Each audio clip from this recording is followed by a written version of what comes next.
Northeast here in Philadelphia. I know many of you wish you were at the debate. I certainly don't. So I'm giving us a chance to learn something about Lafayette here. And I think you'll find it far more illustrating than the debate. But that's, of course, just an opinion. This evening, we are delighted to be invited to present the enduring legacy of the Marquis de Lafayette.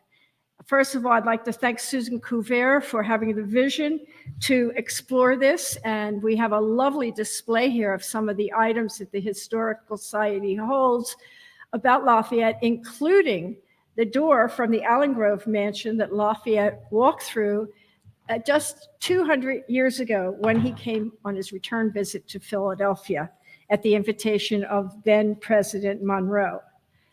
Our speaker tonight is Graham Brent, and if there's anything about Lafayette that he doesn't know, then it doesn't exist, truly. He has devoted much of his life to finding out about Lafayette with humor and grace.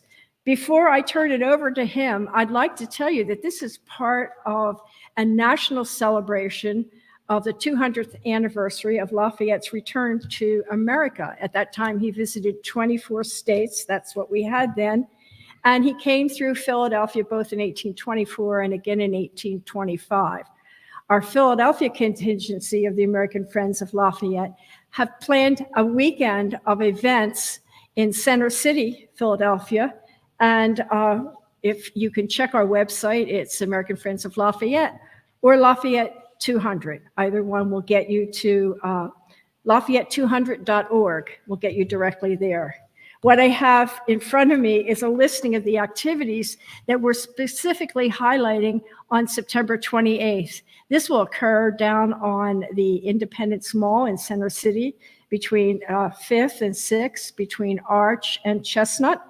We will gather at 9:30 in the morning at the National Constitution Center for some music, and we will have the Army Fife and Drum Corps, we'll have the Commander's Guard, we'll have Scouts, Junior ROTC, a Hannah Till reenactor, a Frank Johnson reenactor. He was a contemporary of Lafayette's, who was an African-American composer.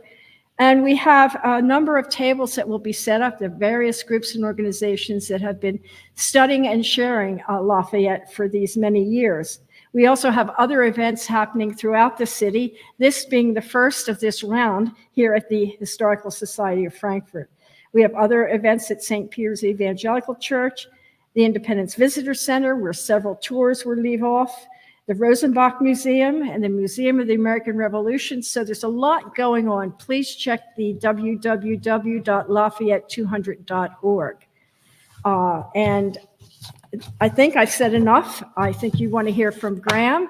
And again, thank you very much to the Historical Society of Frankfurt for not only inviting us, but also for preparing this magnificent collection. And you can contact the Society to set up a time to visit, or you could attend one of their monthly meetings. The website is the Historical Society of Frankfurt. Thank you very much. Graham, it's all yours.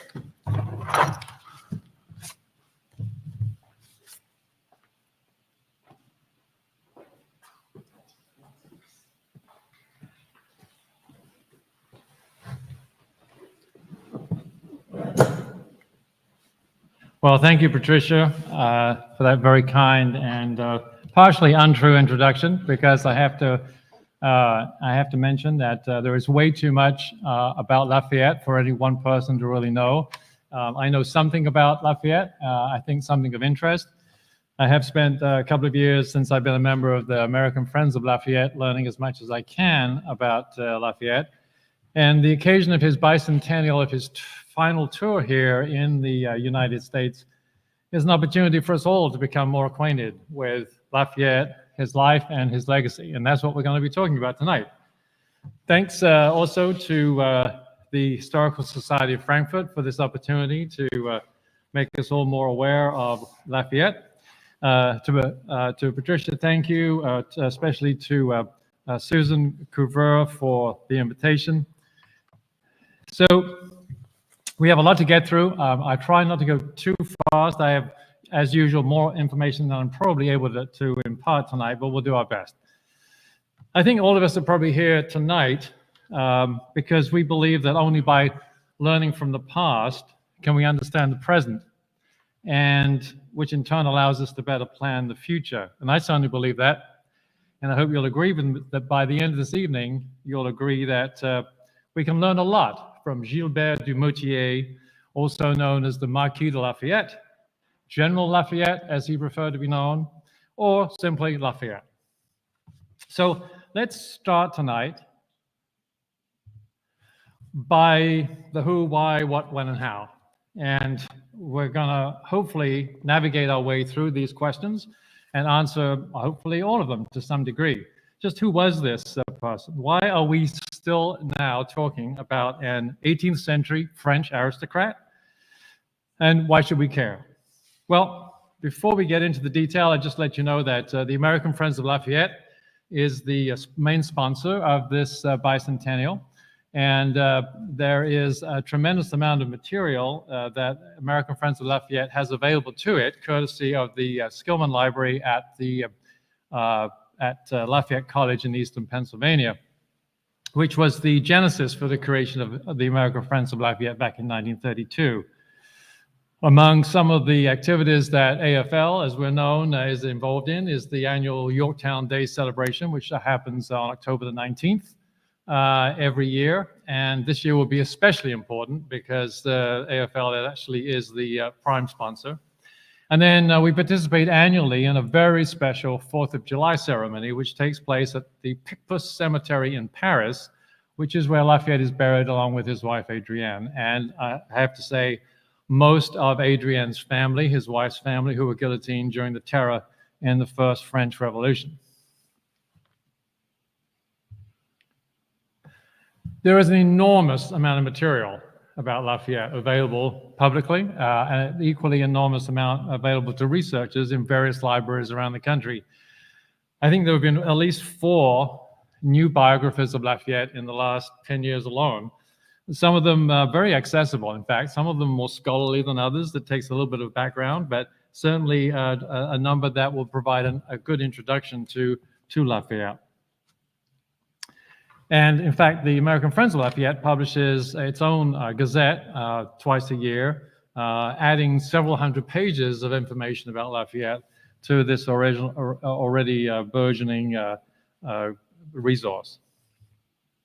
So it seems that in the last half of the last century, we started to become less acquainted, or the memory of Lafayette faded somewhat. We'll see that tonight, I think, and maybe it'd be surprising to see how Lafayette's memory survived through the decades after the Revolution and after his death. We are, though, thanks to a Broadway play and Lin-Manuel Miranda, a little bit more familiar with the Lafayette as depicted in the play Hamilton. And if any of you have been following the Apple TV series on Franklin, you'll be familiar with Lafayette as portrayed by Théodore Pellerin, a French actor who looks a little bit more like we believe Lafayette actually looked. However, both of those media or programs are not entirely historically accurate. And so what we're going to do tonight, to some degree, is correct that record. Let's spend a little bit talking about who Lafayette was before we can really talk about his legacy. So Lafayette was born in 1757 in a place called Chavignac in the Auvergne. That's in the south-central France, about halfway between Paris and Marseille, into French aristocracy. He was from the nobility. Auvergne is still today pretty remote, and it was very remote back then, considered very backwoodsy. His family had a long history of military nobility dating back at least to the 12th century. Gilbert de Lafayette III, in fact, was a companion in arms with Joan of Arc at the siege of Orleans in 1429. So you can see there's this extraordinary military heritage that he was born into. At 2 years old, he inherits the title of Marquis from his father, who was killed in battle at the Battle of Minden during the 7 Years' War, or as it's known here, the French and Indian War, and killed by the British. And you should probably put a little marker in that, because that's certainly an influence in Lafayette's desire to, in some ways, avenge his father's death through participation in the American Revolution. He spends his childhood in the Auvergne. His mother is devastated by his father's death, and she leaves Auvergne and she goes to the royal palace in Paris, the Palace of Versailles. So he's effectively raised by his grandmother, in that fairly remote part of France. So Lafayette follows his mother. He's summoned to Paris at age 11. And then a number of events occur which will change his life. So within a very short period of time, his mother and then his maternal grandfather died, actually within weeks of each other. His maternal grandfather actually died. As a result, he was very affected by his daughter's death. And then another uncle dies, and then later on a grandfather. So what does that mean? He's already born into a very noble and wealthy family. He now has enormous wealth. He's very young, and he's still a teenager, and he's probably now he certainly is one of the most wealthy people in Europe, certainly the most wealthy teenager in Europe. At 13, he joins the King's Musketeers, and at 16, he marries Adrienne de Noailles, who is 14, and the Noailles family is an equally notable family and equally wealthy. So now we have this extraordinary confluence of events. So you could say that he's a teenager looking for a cause, and it should be noted at this point that he never really fits into the court life of Versailles. He has complete access to Louis XVI and Marie Antoinette. He's constantly engaged in those kind of court activities, but his peers tend to make fun of him. You know, he's a backwoods boy from Auvergne, basically, and he always feels a little bit, to use a French word, a little bit gauche. So he is on maneuvers in Metz, which is a town in the northeast of France, and he's become acquainted already by this time with what we know from the Enlightenment philosophers. There are salons in Paris at this time where these discussions are taking place, concepts that, of course, will fuel the American Revolution, and in fact actually had impact on that. And here's one of many quotes that we can see the burgeoning interest in finding a cause for this person. So Lafayette says at one point, "The moment I heard of America, I loved her. The moment I knew she was fighting for freedom," freedom is a really important word alongside liberty for Lafayette throughout his entire life, "I burned with a desire of bleeding for her."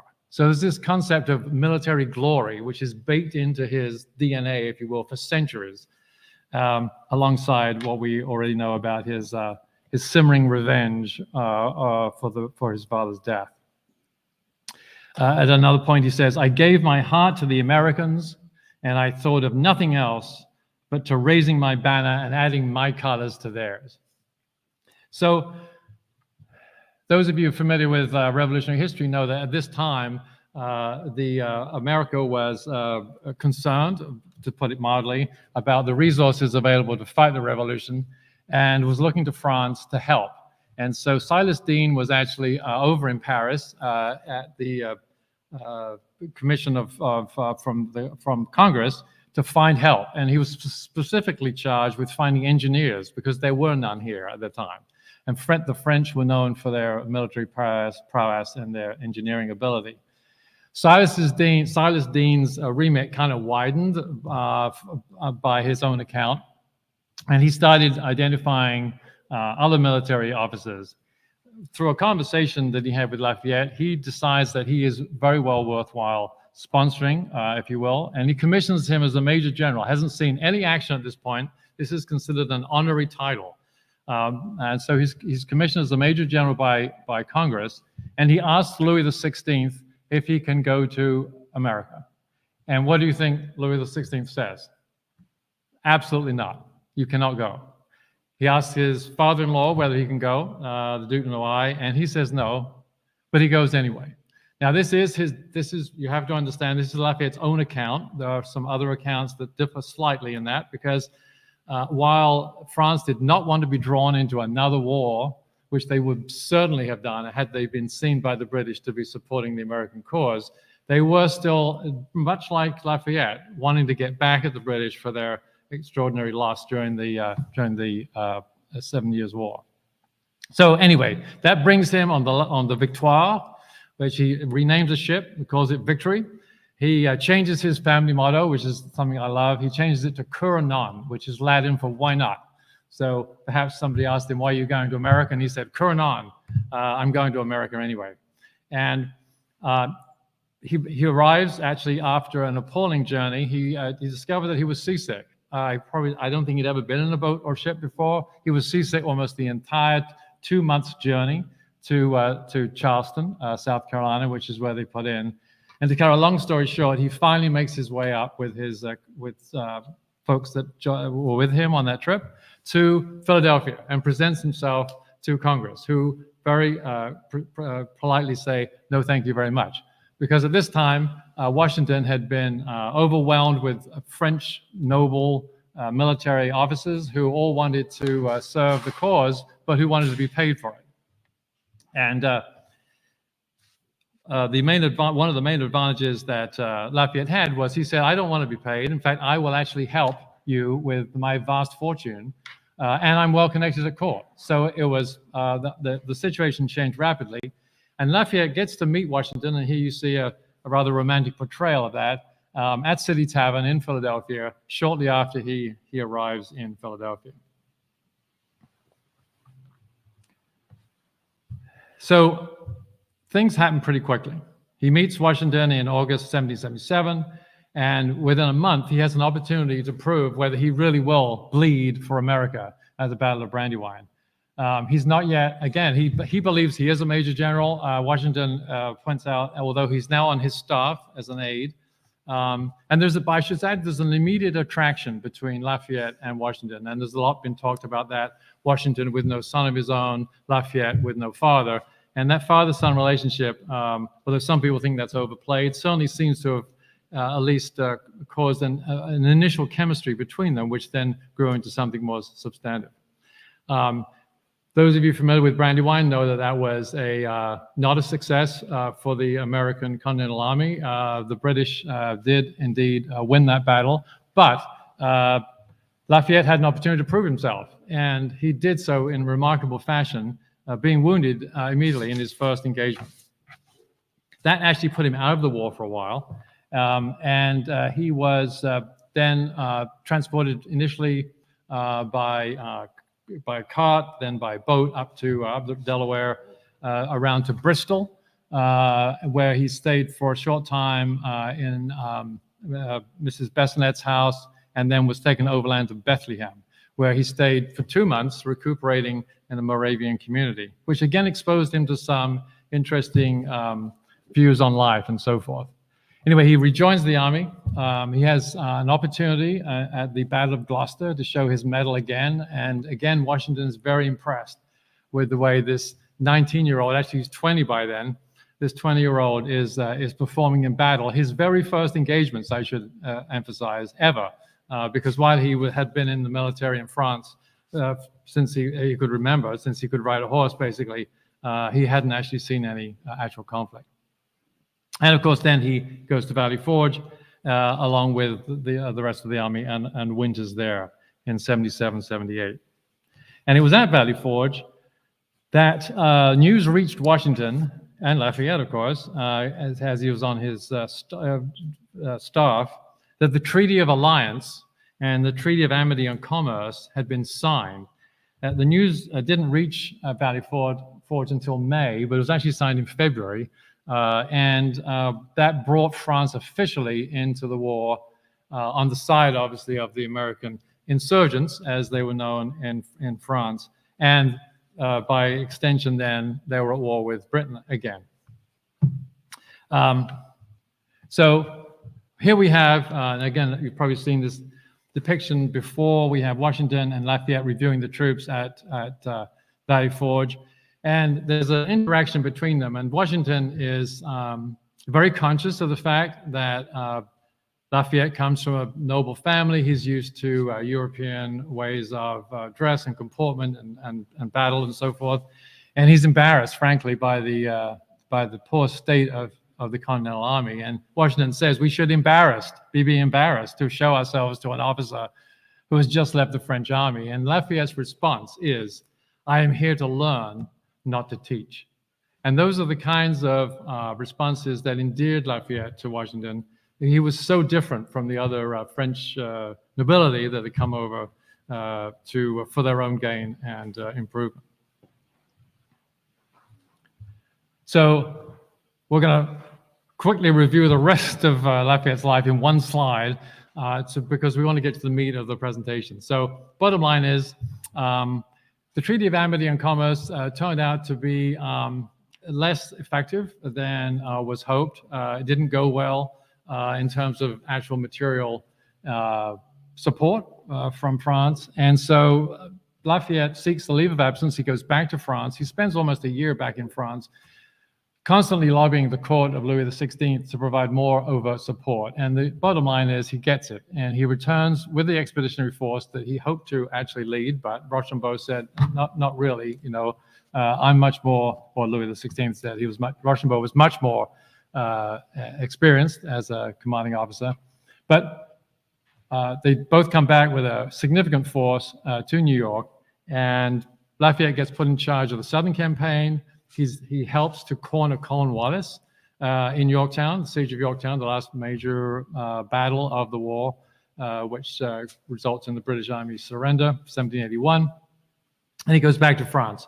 The Treaty of Paris is finally signed between France and America in 1783, and he comes back in 84 for a short time to a hero's welcome. So this bicentennial that we're celebrating wasn't the first time he'd come back to a hero's welcome. This was something he had experienced.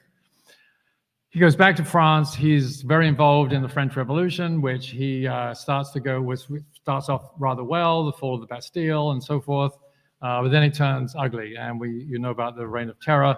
And he ends up actually having to flee the country for his life in 1792, thinking that he would at least, and he goes to the Austrian Netherlands, that he would be released, and he wanted to come to America at some point after that. The Austrians said, not so fast. You're responsible for the revolution. By the way, we're at war with France. You're going into prison. Bottom line is he goes backwards and forwards between the Austrians and the Prussians. He ends up in prison for 5 years in terrible conditions. We'll look at those later.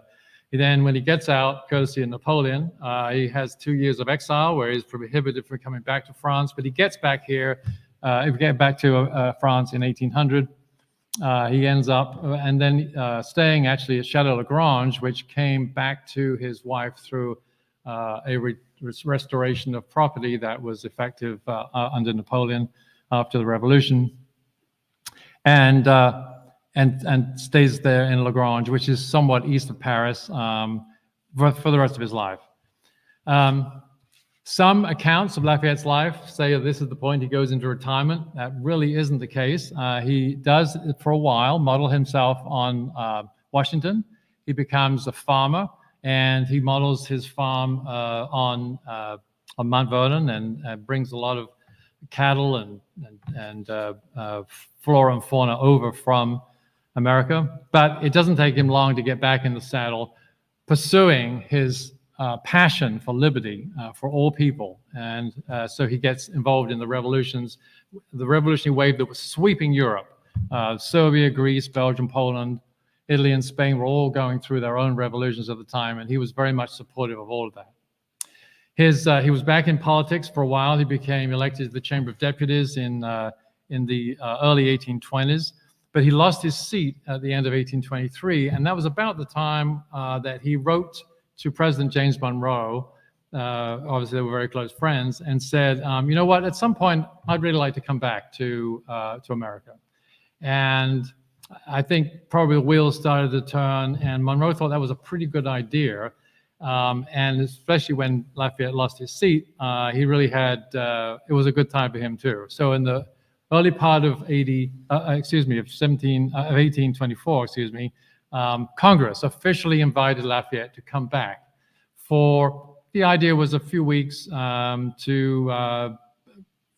Lafayette's perspective, to sort of restore his reputation in France, because the idea was that his secretary, Auguste Levasseur, would be sending missives back to France and periodically during the trip, and that would sort of improve his standing in France. But from Congress's perspective, we were in 1824 in a very fractious, politically divided state, not unlike the one we have today. I think the election of 1824 was brutal. And the idea that Monroe had was that perhaps bringing back the last surviving Major General of the Revolutionary War would create a recognition of what had been achieved, would reunite the country. People would realize, just like they did during the war, that they put their differences aside and maybe recognize that, wait a minute, we really did achieve something here. And we should be proud of it, and we should recognize this and unify the country. And it did that. It did that spectacularly. And he stayed, instead of a few weeks, he stayed for 13 months. He traveled 6,000 miles in all 24 states that then existed. Everywhere he went, he was a rock star. And it was an extraordinarily successful time. Anyway, he goes back in 1825. He gets so mixed up in the 1830 revolution. He never stops fighting for liberty. So he will attach his name and his fortune, which is somewhat restored by then, and certainly all his energies, to basically anything that looks like that it could succeed in implementing the things that he feels so passionately about. He dies in 1834, and as I said earlier, he's buried with his wife under American soil, because when he was laying the cornerstone for the Bunker Hill Memorial in 1825, which he was asked to do, he ordered that soil be taken from there and shipped over, and it came, I think, a little bit later. And that soil was specifically shipped back at his request so that he could be buried under American soil. And an American flag has flown over his grave ever since. It stayed there even during the Second World War. It was not removed. So, on to his legacy. So,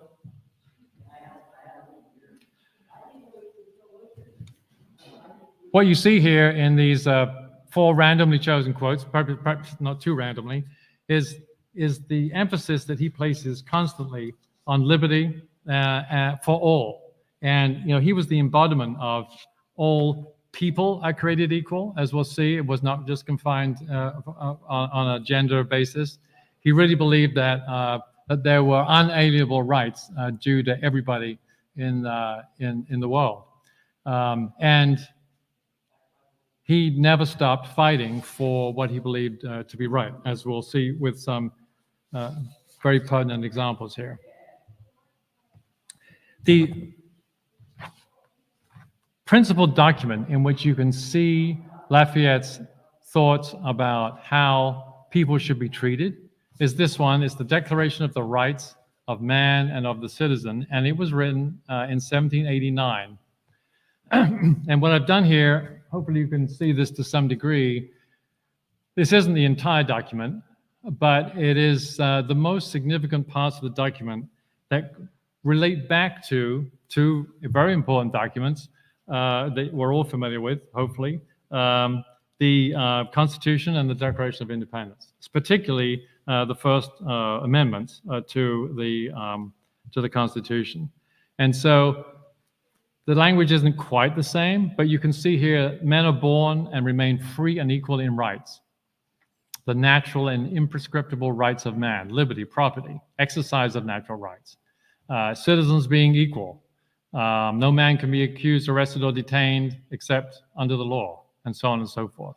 Very importantly, down here in Article 9, citizens may speak, write, and print freely. This was a radical concept, that you could say what you wanted without being arrested, that you could write what you wanted. Newspapers were run by the under royal decree for the most part. And so this to us doesn't look that particularly astounding, but it was a radical document for its time.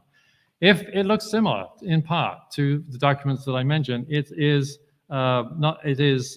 intended, because it was drawn from those two documents, and Lafayette had particular assistance in writing those.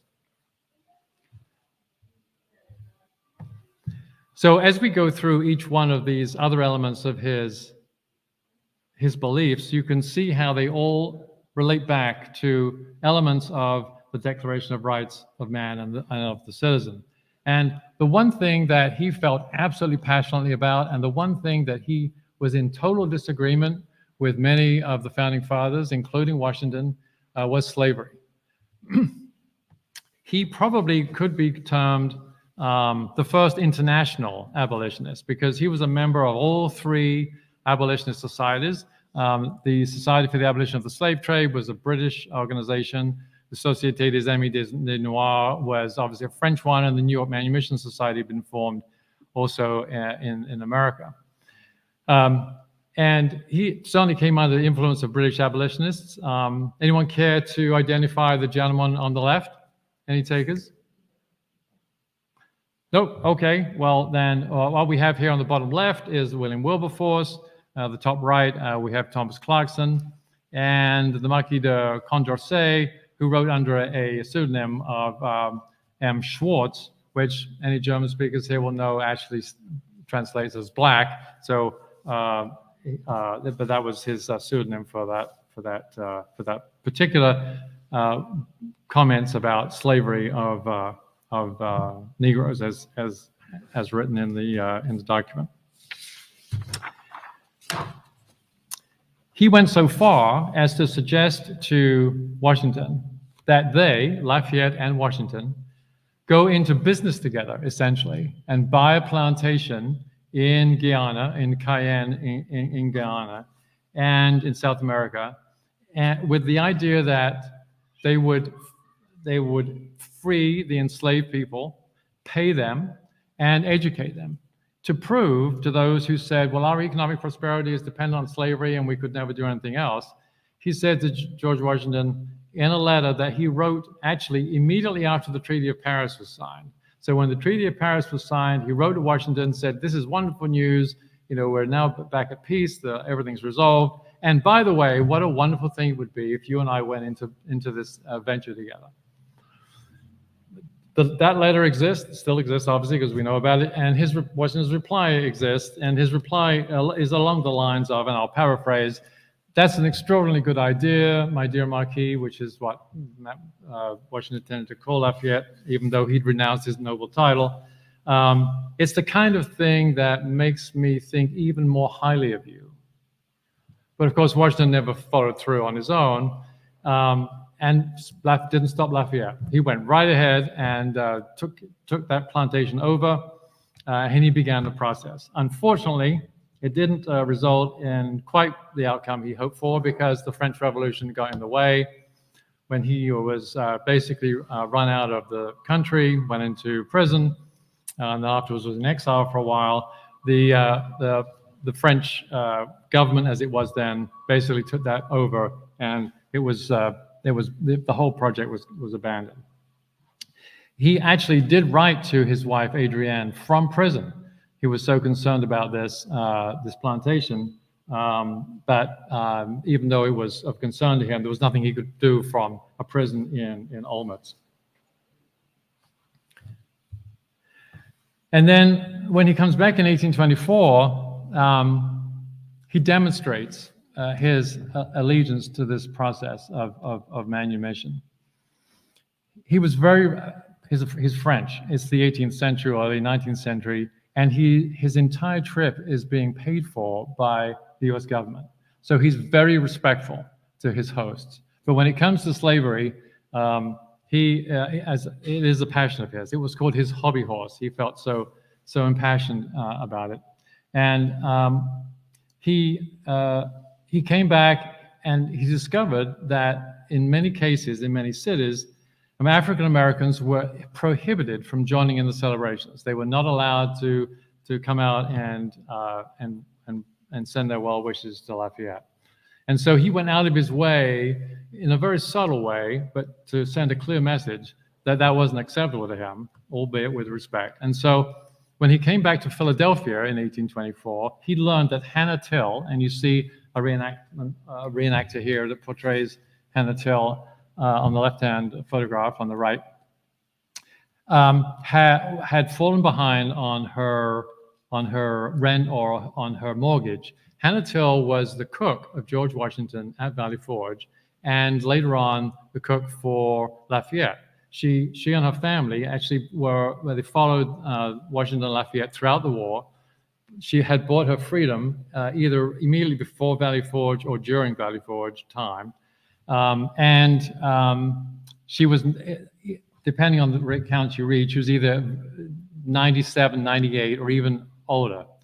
And so before he went to see her, and you won't find that account in any of the newspapers because newspapers didn't record those things, but you will find it in the record of the diary of John Quincy Adams. So some of the diaries of this tour are much more valuable in that sense. And he goes to see her. They recognize each other, and he pays off her mortgage. The gentleman in the middle is James Armistead. If you know anything about the Battle of Yorktown, you know James Armistead was a double agent appointed by Lafayette to get intelligence from Cornwallis in Yorktown, intelligence that was absolutely critical in the successful siege. And he worked for both sides, but obviously he was under the pay of Lafayette and the Americans. And when he came back Lafayette came back in 1824, but it could have been 5, but the second leg of his journey, he noticed James Armistead in the crowd, and they embraced, and it was very emotional. But he learned he was still enslaved after all that he'd done for the country. So he wrote what you see there as an affidavit to implore the Virginia Congress to free him. It took a couple more years. James Armistead was so grateful that he renamed himself James Armistead Lafayette for the rest of his life. And then the gentleman on the right, Frank Johnson, celebrated Lafayette when he came to Philadelphia. He was a very famous African-American bandsman. He wrote music specifically for Lafayette and his return. And in return, Lafayette arranged for Frank Johnson to have a European tour after that. And so there will be a strong musical element to this bicentennial because it's extraordinary how much new music was written just for Lafayette. It's so extreme was the outpouring of support. Now, they say a picture is worth 1,000 words. And the way that enslaved, particularly enslaved or servants of any kind, were depicted at this time is shown in just these 3 random paintings here. 2 of them just happen to be of George Washington.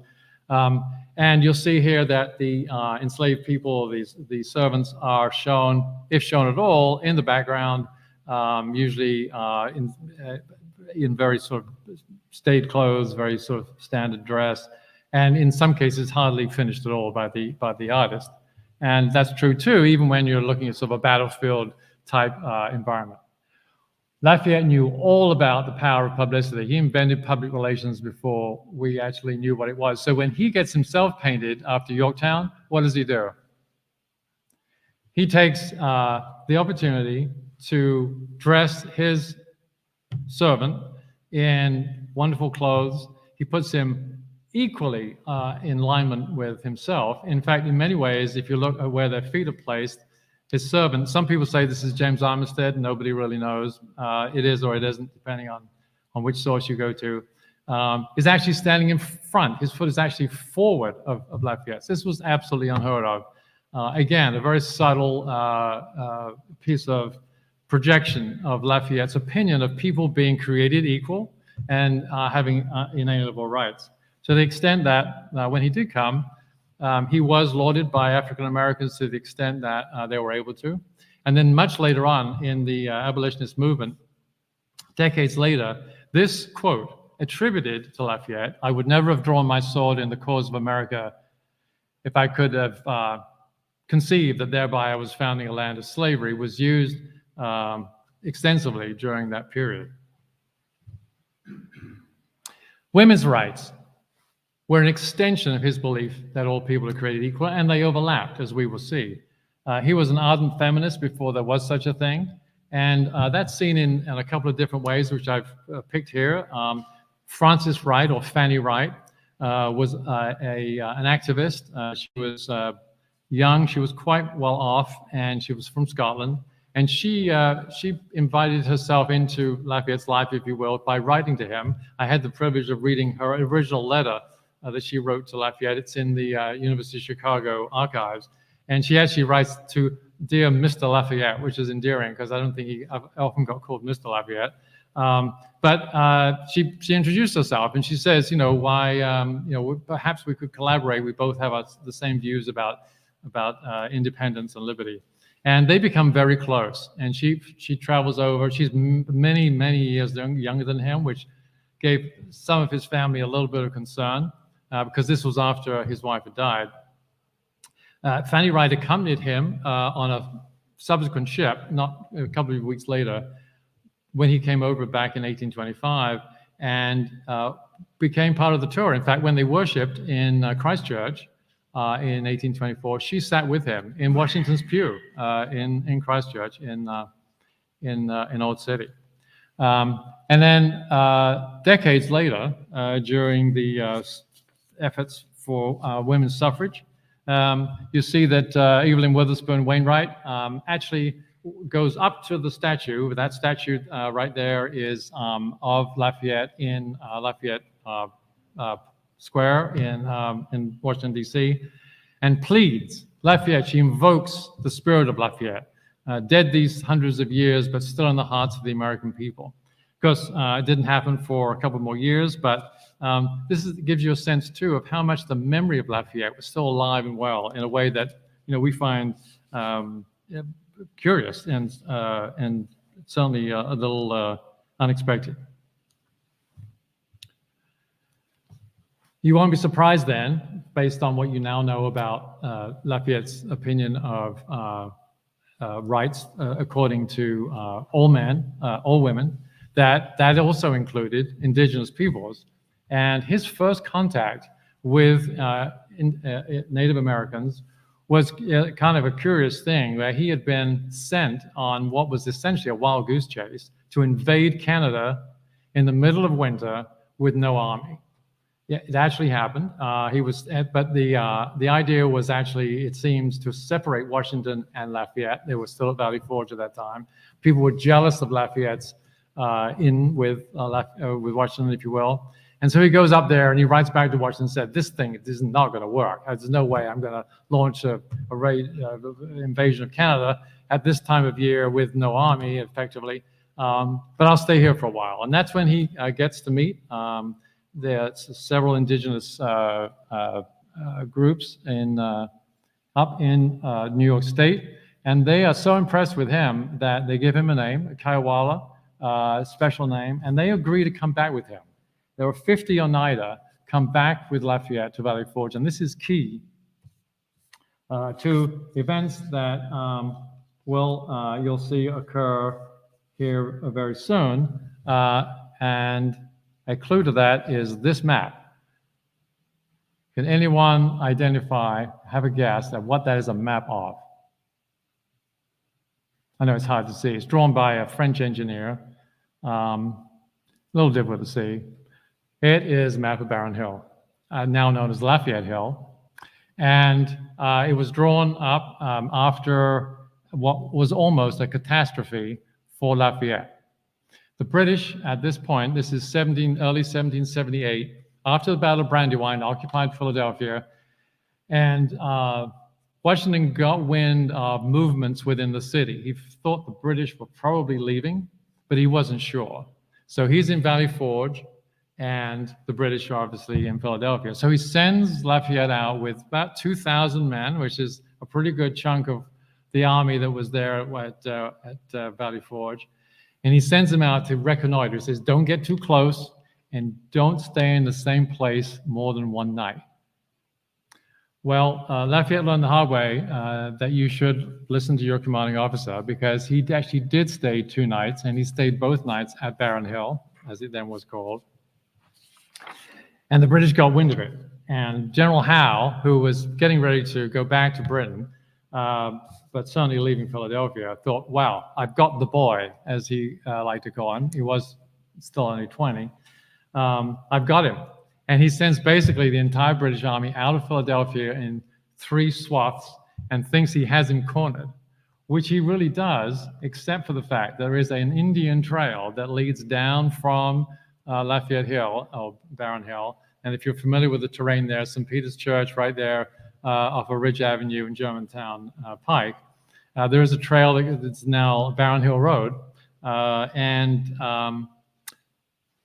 They manage, under cover of darkness and stealth, and with the rear guard action of the United Warriors, to get all 2,200 men off of that hill without losing any of them, down to what is now Hector Street, goes alongside the Schuylkill River, down to Matson Ford Bridge, which then was the ford, Matson Ford, and gets over to the other side. They managed to scramble the boats or whatever, so to stop the British following them. So it was an extraordinary military retreat, which some people would say was, a retreat, not typically a victory, but the masterful way that Lafayette kept his head, kept his sense about him, and had the help of the Oneida, meant that this was actually, in Washington's eyes, a success. And if you ever go there, it's a personal note, this is where my interest in Lafayette started, because I actually lived very close to Lafayette Hill, and I was intrigued by this historical marker and the gravesite. The church has been rebuilt, but there was a church on that site in 1778. There's lots of graves still there from that period. It's an extraordinary place to go, and there are several markers there which recount some of the story. In fact, St. Peter's Church will be doing a special event there, I think in about 2 weeks. It's going to be on a Saturday at 2 o'clock, and there'll be a celebration of all that's happened there with the participation of the schools and the church. I'm looking at time here. We're doing okay on time. Is good. Thank you. So freedom of religion, again, sort of all fits. It's all part of that Declaration of the Rights of Man. And Lafayette would not have considered himself a particularly religious person. His wife was. She was a very staunch Catholic. Catholicism, Roman Catholicism, was the official and only permitted religion of France. But before and up into, I guess as a precursor of the Declaration of Rights of Man of the citizen, Lafayette manages to convince the court, convince Louis XVI to be more tolerant of others. And so he officially ended religious persecution in France with the Edict of Tolerance. It nullified a previous edict which had been in place for over 100 years.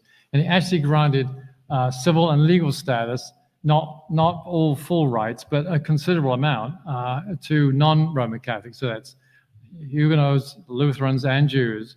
And it gave them the right to practice their faith. There was a lot of stipulations around how you did that, but this was really 180 degrees from what had been the case in the past. And Lafayette did it not even because he was religious. I mean, this was not something that he had a particular part of, in the sense that it would make a lot of difference to his life, but he knew it would make a lot of difference to other people's lives. And that's why he went through with this. Freedom of trade is not something we think terribly much about, maybe, in terms of the big panorama of activity when we talk about rights and so forth. It was a big deal because when you think about it now, yes, America has won the war with Britain, but it's just lost its major trading partner. So we have a lot of issues with who we're going to trade with at this point. And so one great example, and there's an amusing side to this, is whale oil. So if you think of whaling being a particularly active activity at that time, now suddenly all the whalers, particularly up in Nantucket, have nowhere to sell their oil to. Lafayette comes up with an idea that we could light all the streets of Paris with this same whale oil. And so he, at the time, if we think we have middlemen now in trade, it was nothing compared to France in the early 19th century, late 18th century, and layers and layers and layers of middlemen taking their 5% to 10% on imported goods. He managed to navigate through that, again, not because it was going to accrue any great profit to him, but because it was the right thing to do to assist his beloved country of America. So he manages to do that, and we see there how the lights were actually filled with whale oil during that time. The whalers in Nantucket were so pleased, they were so excited with what Lafayette had done, was that they got their heads together and they said, how can we show our appreciation? And they thought, maybe he'd like a cheese. Kind of a curious concept. You know, you've heard of the expression coals to Newcastle, right? I'm not sure why they thought the French needed more cheese, but anyway, they decided to create a huge cheese, a 500-pound cheese, which they shipped over, and that was their mark of appreciation. And actually, somebody's written a book, Susan Joy, who's actually a member of another Lafayette committee up in New York, has written a book. It's a children's book told between two mice. You know, it's a kind of a fun book. If you want to get kids involved in knowing about Lafayette, that's a great way to do it. And freedom of the press. Again, like I said earlier, we take that for granted now. It's an absolute pillar of any kind of concept of freedom and liberty and so forth. If you can't talk about things, then you can't communicate. It was really important for Lafayette. This is something he did benefit from, even though this was a radically new concept in Europe. Because while he was in prison, there were enormous efforts to get him freed. And so the newspapers were a prime medium for that. So we had newspapers in America, we had them in France and Germany and in England, all writing about the terrible conditions that Lafayette was being kept in for 5 years in Olmütz, in what at the time was Austria. And without that, it's quite possible that they wouldn't have had this avalanche of support. At least it wouldn't have been communicated. It'd be like cutting off all social media today. And all of us, I think, in this room were born before social media. But we also know what impact social media has on how things are done now. It would be kind of like doing that if you weren't able to communicate. This was the social media of the 18th century. And then finally, penal reform. Now, prison was something that Lafayette knew something about. And here are two famous engravings of Lafayette as a prisoner of state. That's what he was called, by the way, as a prisoner of state. He said, "I'm an emigre. I'm leaving. I'm leaving because of the revolution." And they said, as I said earlier, no, the revolution's because of you, and you're going straight to jail. He was held in deplorable conditions by the Austrians first, then the Prussians, then the Austrians again. And the extraordinary thing about this story, which we don't have time to go into, is that 4 years into his captivity, his wife and two of their children join him in captivity. She made a plea to the emperor that she wanted him released, and he said absolutely not. And so she said, well, then I want to join him. And he said, you're welcome to join him, but once that door closes, you're not coming out. And she said, that's fine. I can't live without him. It's an extraordinary story. There's been a book written entirely about that, The Prisoner of State, by a gentleman by the name of Paul Spaulding.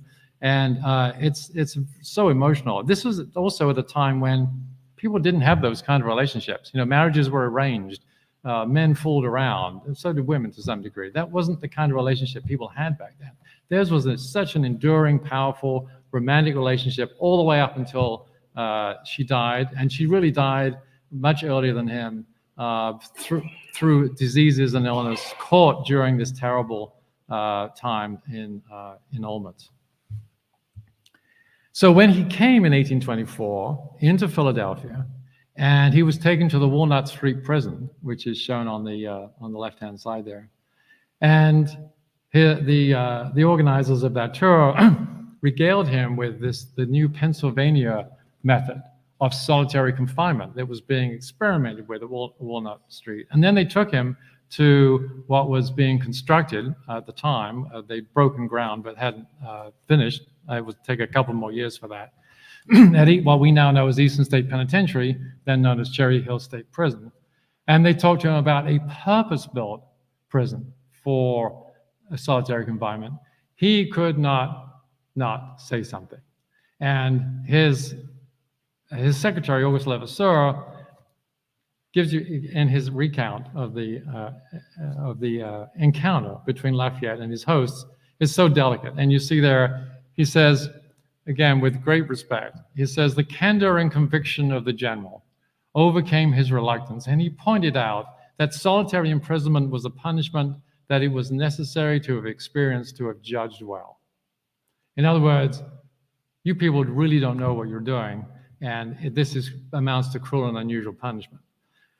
Now, we don't have time to get into the pluses and minuses of that, because there are some pluses to the way the concept was originally formulated. But it was pretty clear that of what his opinion was, at least in his experience. And he also added in another document that he said, the bottom line is not only, even if you don't agree that it's cruel and unusual, it's ineffective, because I was put in solitary confinement because of my beliefs.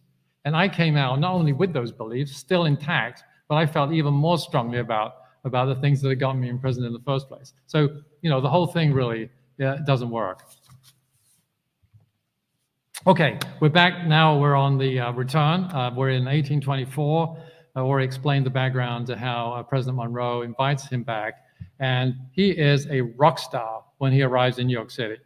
So the Beatles were rock stars, but it was nothing compared to the Beatles coming in 1964. Maybe Taylor Swift would be a little bit more like it.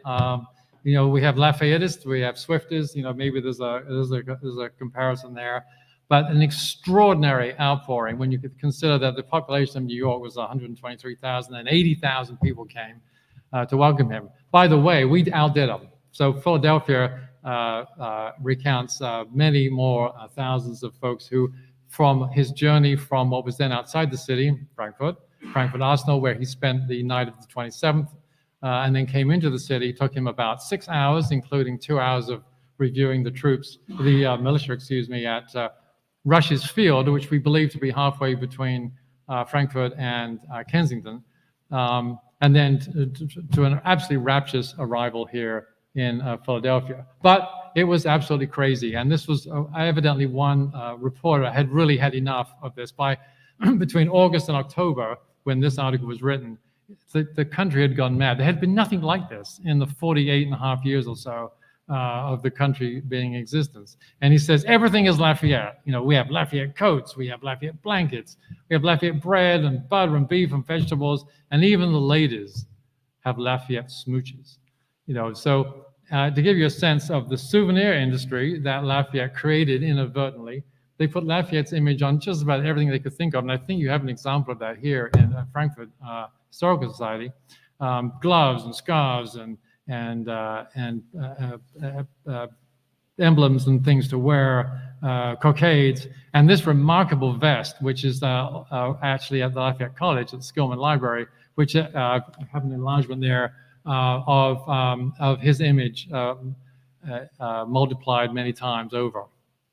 Everybody wanted to celebrate Lafayette and to recognize they were a part of that celebration. So he wintered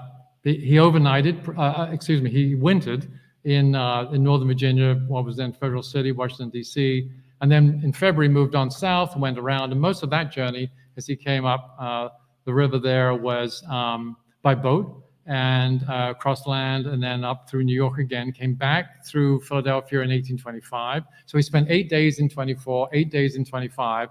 The 25 visit was much more sedate, and I'm sure by that time he was probably welcomed the relative quietude. He did at that point go out to Germantown, Mount Airy, Chestnut Hill, in sight of Barron Hill. He didn't actually quite go out to Barron Hill. I think it would have been a long day, but he could see Barron Hill from Chestnut Hill, if you're familiar with that geography.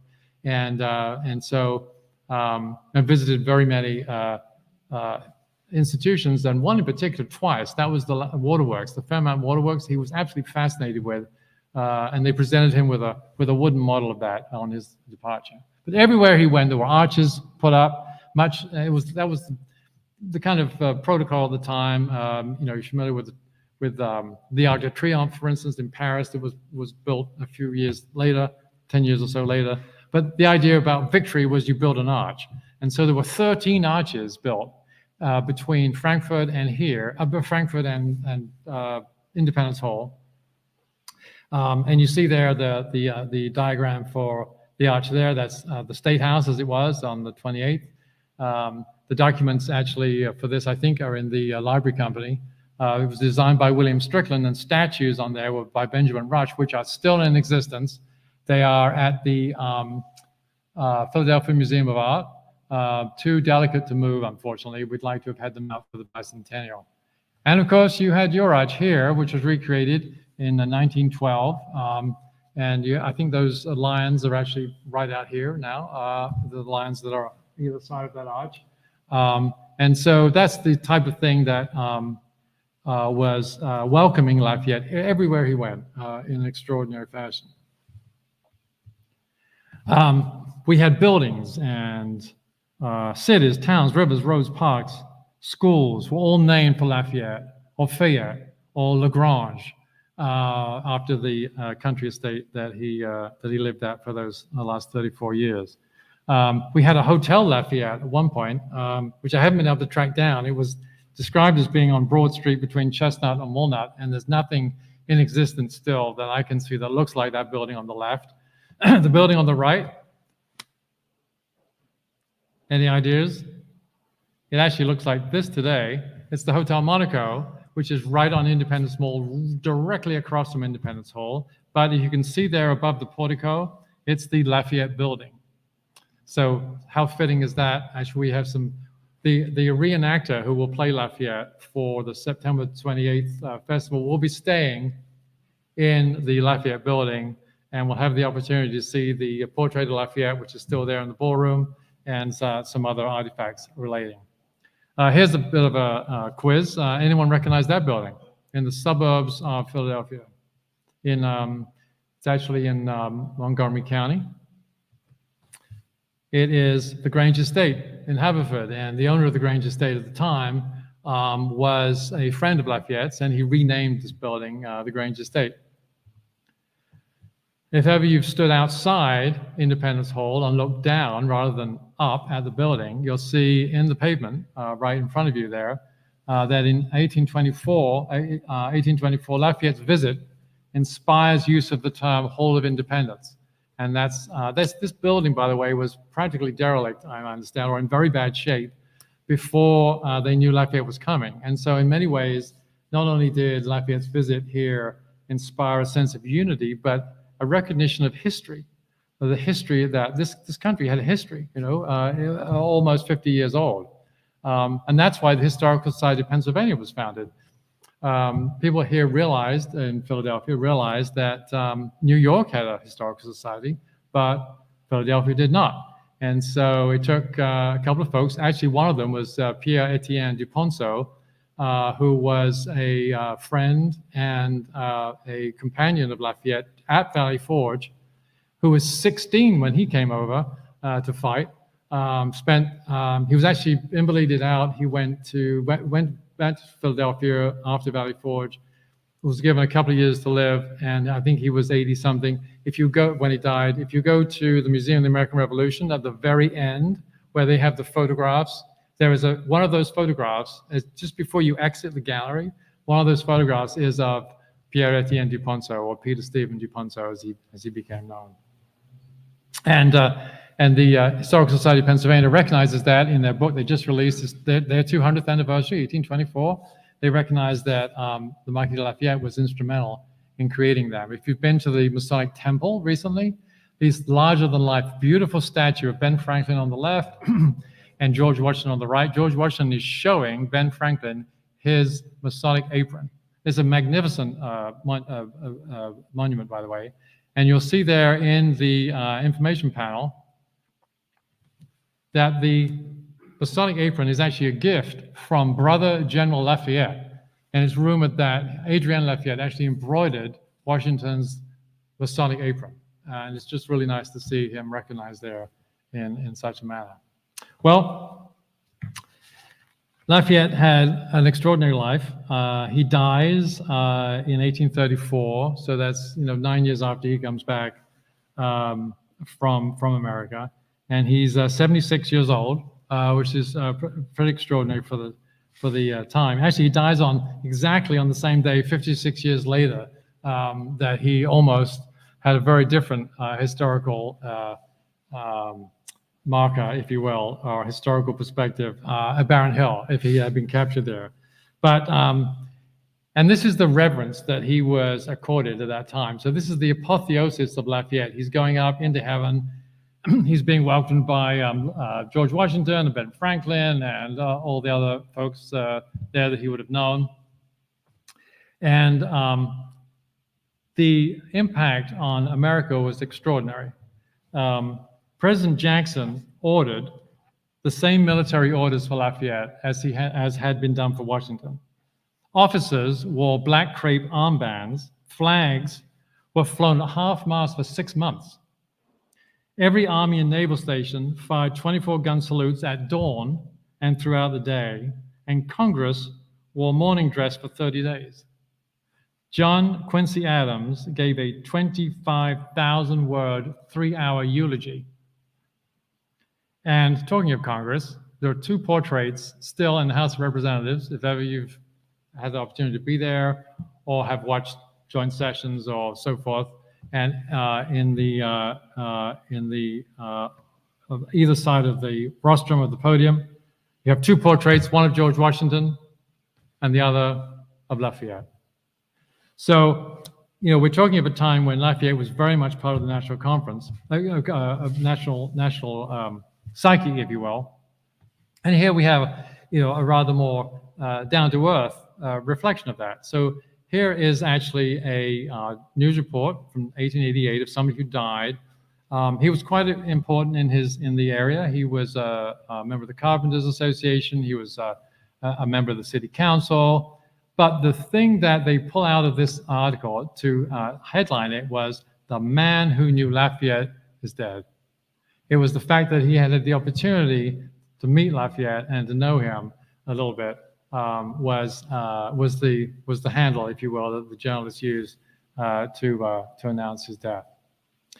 During the First World War, we had very, very much the sense that America was repaying the debt that France had provided invaluable assistance to the war effort.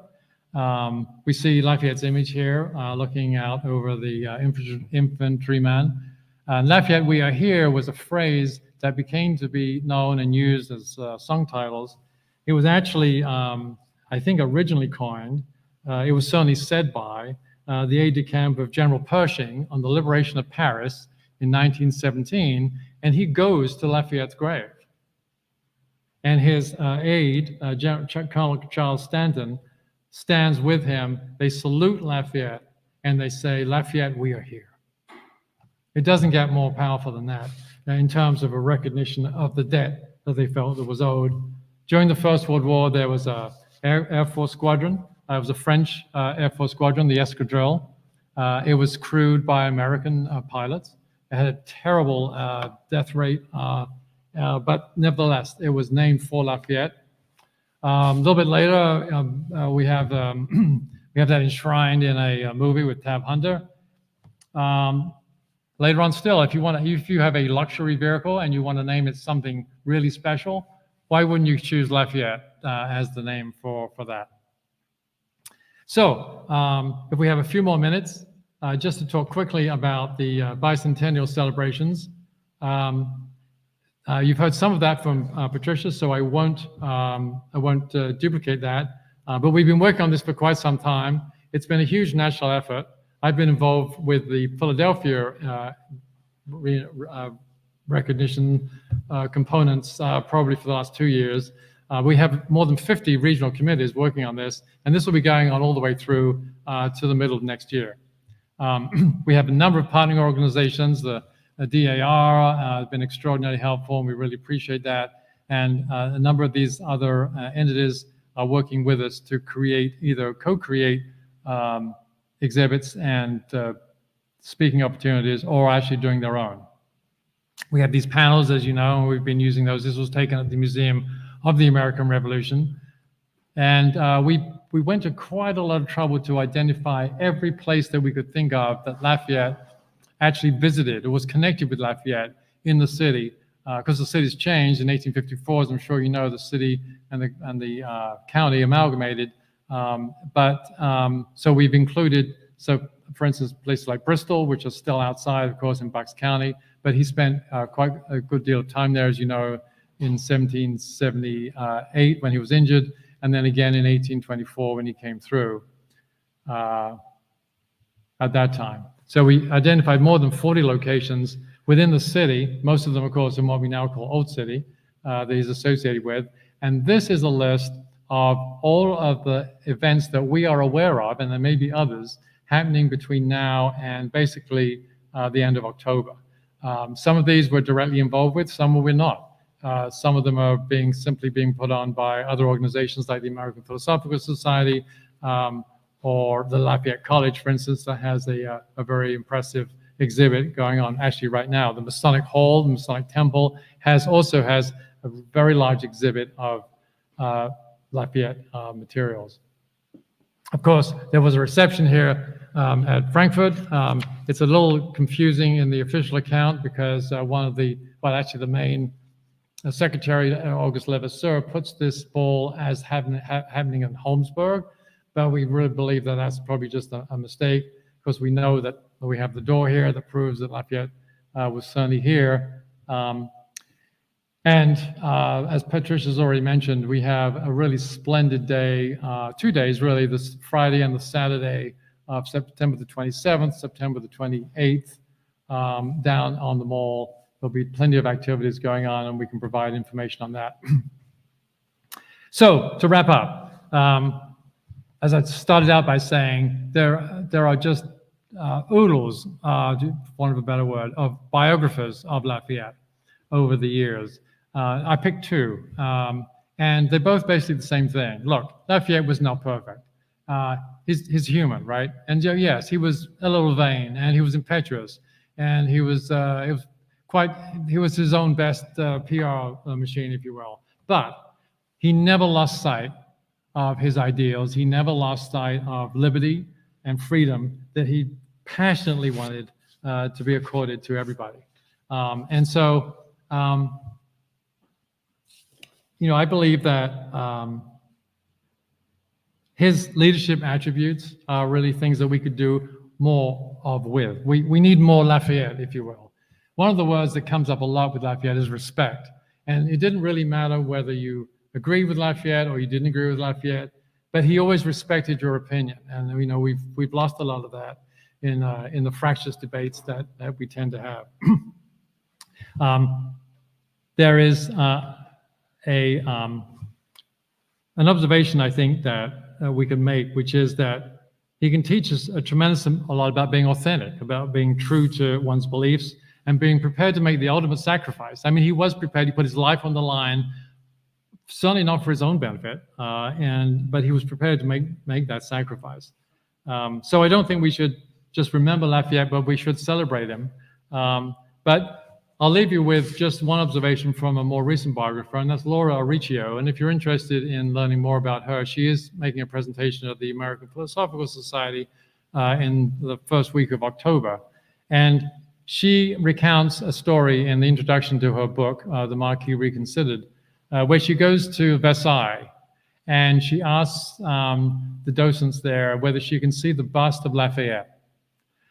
Because she knows there's a bust of Lafayette somewhere, and she can't find it, in the public areas. And so they say, well, okay, and they take her over to this room, and they unlock the door, and they go inside, and there's this bust of Lafayette, and it's a very famous one. It's by Houdon, and the docent there shows her the bust, and then he also points to this other memorial that's there, and this is a memorial to all of the fallen Frenchmen who died for American liberty. And he says, why should we have a bust of Lafayette? That's what he asked. Why should we, Frenchmen, have a bust of Lafayette when all these French people died for you? And so this is what she says. And I won't read it out. I'll let you read it. But basically, she answers that question by saying, we should have a bust precisely because he was human. Yes, he made mistakes. We all make mistakes. We're all imperfect. But he never abandoned the belief that he could change the world, and he never despaired of success. I will leave you with those thoughts tonight, and I hope you'll join us with celebrating the bicentennial of the Marquis General Lafayette's final tour of the United States this coming few months and next year. Thank you for your attention.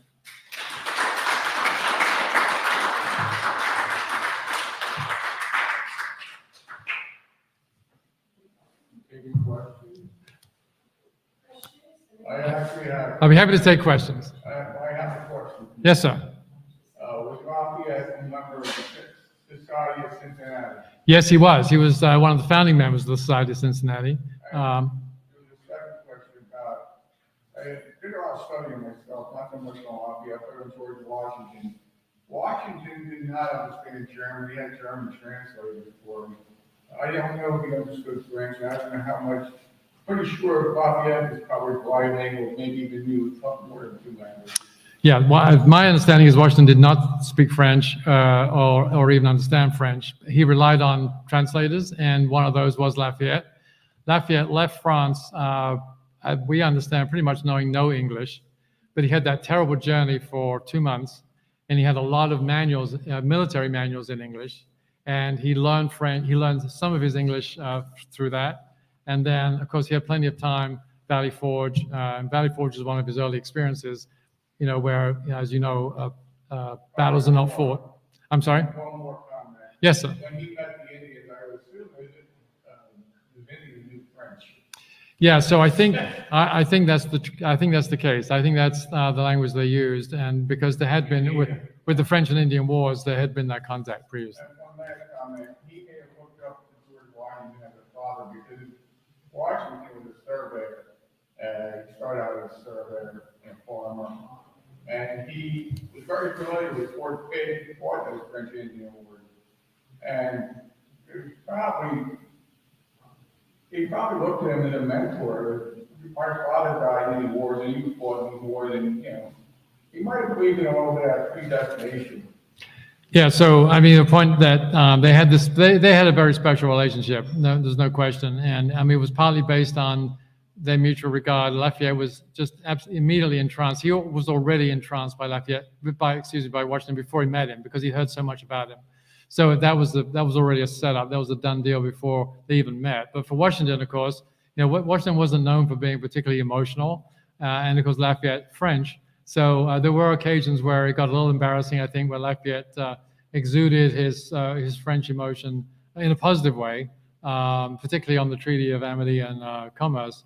That probably softened Washington up a little bit in that sense. They had some poignant moments where they both slept together on the ground under the in the same tent, and so yeah, there was a very special relationship there. And Lafayette was, when he came back in 1824, he left from Mount Vernon in 1825, and he paid a special visit to Washington's tomb, and he asked to be left alone. He was there quite some time, and he came out very, very moved. Thank you. Yep. Any other questions? Yes, sir. Those